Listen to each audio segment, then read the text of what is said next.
Nakarating na kay Digong ang maraming reklamo ngayon sa flood control projects. Mismong si Kitty nga ang nagkwento nito sa kanyang ama. Ano naman kaya ang say niya rito? Alamin sa Agenda Weekend Report ni John Manalo. Sa kabila ng mga usapin ng anomalya sa mga flood control projects sa bansa, may reaksyon si former President Rodrigo Duterte tungkol dito. Sa isang panayam sa The Hague, sinabi ni former presidential daughter Veronica Kitty Duterte na naikwento niya sa kanyang ama during her August 15 visit ang mga kinakaharap ng Pilipinas ngayon.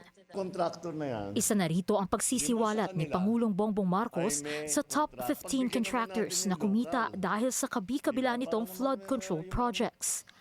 At ang naging reaksyon ng dating Pangulo, tumawa lang siya, tinanong, he asked if, was this the problem nung president ako? Sabi ko, hindi.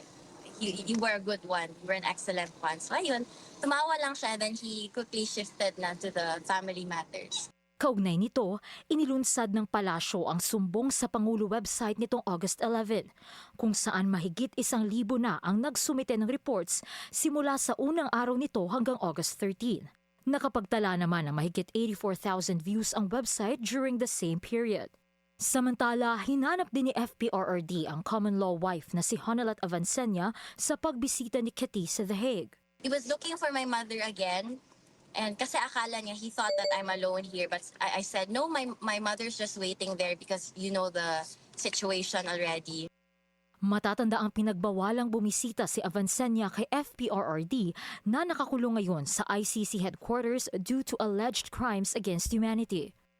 Kinumpirma rin ito ng Chief Legal Counsel ng dating Pangulo na si Nicholas Kaufman. Sa isang speech naman sa Filipino community sa Kuwait, sinabi ni Vice President Sara Duterte na bagamat pumayat ng husto ang dating Pangulo, tiwala pa rin naman siya na maaalagaan ito dahil may mga medical officer din naman sa ICC headquarters. Nakatakda ring bumisita ang bise kay FPRRD pagkatapos ng kanyang trip to Kuwait. Para sa Agenda Weekend, Joan Manalo, Billionario News Channel.